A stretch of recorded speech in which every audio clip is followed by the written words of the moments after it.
Salut les loulous. Bah écoutez, moi je vais vous parler encore en direct de mon gîte. Donc j'ai décidé de faire une retraite bien méritée dans un gîte, fabuleux gîte qui se trouve à Nîmes. Bah, je vous montre, hein. Voilà, truc fabuleux. Là, je suis tranquillement chez moi. Profite. Je me suis pris un petit thé tranquillou. Et j'ai profité un peu de cette retraite pour vous parler. Et voilà. Je voulais me recentrer sur moi et surtout l'objectif de ma présence en fait ici. Euh, ben, je voulais enterrer mon père imaginaire. Voilà, je suis en train de faire, j'essaie de faire le deuil de mon père pervers narcissique qui est toujours vivant. Et pour moi, qui suis très attaché à ma famille est très chère, en fait, je me rends compte que je suis beaucoup en attente, beaucoup de, je veux qu'on me donne de l'amour et j'en ai pas. Et je sais que ce qu'ils ont, eux, me le donneront. Ils me le donneront pas puisqu'ils attendent de me prendre mon énergie. Et j'en ai pas donné non plus. Et de toute façon, je ne serai pas récompensé ni rien du tout. Et je sais que souvent je vais sur internet et je vois des gens qui pardonnent, machin. Je vous cache pas que j'ai encore beaucoup de mal. J'ai encore beaucoup de mal. Mais néanmoins, j'essaie d'avancer un petit peu là-dessus. Et malgré toutes les séances de thérapie, ça m'est très difficile. Donc, je voulais profiter de ce moment ici pour vraiment me recentrer sur moi, me faire plaisir, etc. Faire un bilan un peu sur ma vie. Et voilà, je vais quand même vous montrer, je vais vous faire lire une lettre que j'ai écrite à mon père imaginaire. Voilà.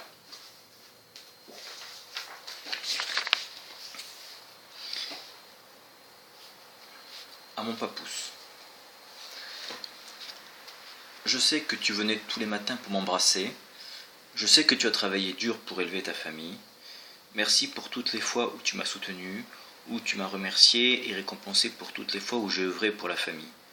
Merci à toi pour m'avoir remercié de m'être occupé de mes frères et d'avoir joué le rôle de grand frère et d'avoir allégé la vie de maman et la tienne.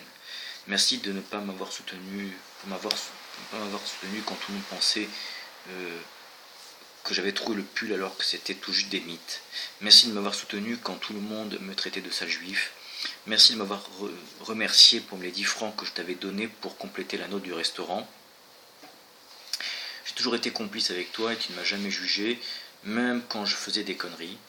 Merci de nous avoir tous offert une croisière en famille et d'avoir renoué des liens effacés. Merci pour avoir remarqué toutes les fois où je rangeais la maison en ton absence avec mes frères. Merci pour m'avoir aidé financièrement pour mes études et mon loyer. Merci pour m'avoir accepté dans mon originalité et donné un amour paternel inconditionnel. Merci pour m'avoir donné confiance et consolé quand j'allais mal.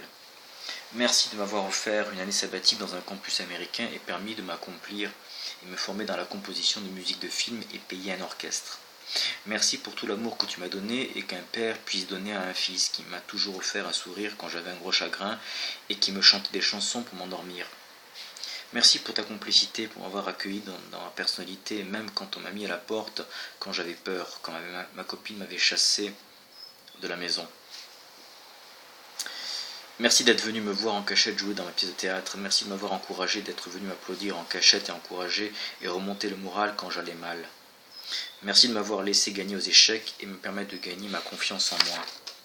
Merci d'avoir pris mes nouvelles tout au long de ces années. Merci de m'avoir soutenu dans mes joies et dans mes peines. Merci pour le fabuleux cadeau pour mes 40 ans, une année fabuleuse à Berkeley, où je me suis épanoui pendant un an dans des cours de composition avec un grand compositeur. Merci d'avoir remarqué tous les bienfaits et l'amour que je portais à mes frères et comment j'ai œuvré pour leur éducation en ton absence. Merci d'avoir fait ma place en société, me conforter dans mon rôle de grand frère. Merci de m'avoir fait remarquer que j'étais un grand leader et que je gérais très bien mon argent, et même mieux que toi, et de m'avoir remercié pour tous les conseils que je t'apportais. Merci de m'avoir présenté un designer et usé de tes relations pour que je puisse trouver un travail. Merci de m'avoir remercié pour m'être déplacé chez toi, pour te remonter le moral quand tu étais malade et fait le plein d'essence, nettoyer la porte, arroser les plantes, m'être occupé de tout, fait la vaisselle et t'avoir tenu compagnie. Merci pour ta confiance et merci pour tout. Adieu mon papousse adoré, tu me manqueras, je t'aime. Voilà. Signé Udi. Et merci aussi de m'avoir offert un toit quand ça allait mal, pour me permettre de me ressourcer pour affronter les épreuves de la vie.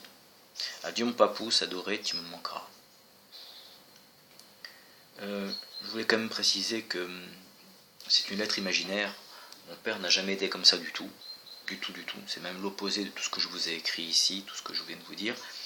Mais il fallait que je m'accroche à un père imaginaire que je puisse enterrer pour que je puisse tourner la page et pardonner à un père pervers narcissique. Donc voilà. J'ai fait aussi pas mal de...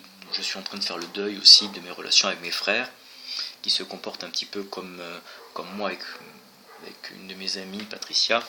C'est-à-dire qu'elle recherche tellement l'affection, tellement la reconnaissance, elle attend tellement des gens qu'au final les gens se sauvent. Ils ne veulent pas rester près d'elle. Et bien sûr, ils ne le diront jamais. C'est ce que j'ai fait aussi avec cette fille. Et voilà, donc mes frères font comme ça avec moi, et ma sœur qui est un peu plus proche de moi, elle, comme mon père, ce sont des gens qui, pour eux, je suis juste des objets pour flatter leur ego. Et je me suis rendu compte que depuis le départ, je ne suis qu'un objet à flatter les égos, c'est la seule fonction que j'ai. Et aujourd'hui, j'en ai plus envie. Je flatte, je m'occupe de moi et de mon bien-être. Voilà. Donc j'ai décidé d'enterrer mon père imaginaire. Donc tout à l'heure, je suis allé à la piscine. Et avant de baigner dans la piscine, en fait, j'ai fait le Kaddish. C'est la prière pour les morts.